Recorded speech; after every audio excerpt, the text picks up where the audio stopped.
کر دوں کہ گناہ دو طرح کے ہوتے ہیں، گناہ اعلانیہ ہوتے ہیں، ایک گناہ پوشیدہ اور خفیہ ہوتے ہیں۔ اعلانیہ گناہ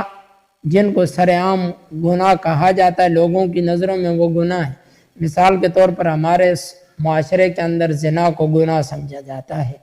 تو اب کوئی بھی بندہ جو ہے سر عام زنا نہیں کرتا کہ اس کو پتہ ہے یار مجھے لوگ دیکھیں گے تو کیا کہیں گے۔ یہ بہت سے اعلانیہ گناہ ہیں، ایک زنا نہیں ہے، اس کے علاوہ بھی بہت سے اعلانیہ گناہ ہیں۔ ہم لوگوں کی نظروں کے اندر آنے سے ڈرتے ہوئے ان گناہوں سے بچ جاتے ہیں، لیکن وہیں پر کچھ گناہ خفیہ اور پوشیدہ ہوتے ہیں، جس طرح کے بغض، حسد، کینہ، انسان کے دل کے اندر دوسرے بھائی کے لیے کھوٹ، نفرت، یہ وہ چیزیں ہیں کہ یہ گناہ ایسے ہیں کہ جس بندے کے دل کے اندر خوف خدا نہیں ہے تو وہ بندہ ان گناہوں سے نہیں بچ سکتا۔ اس لیے اپنے دل کے اندر ایک تو رب تعالیٰ کا خوف پیدا کریں، اور دوسرا جو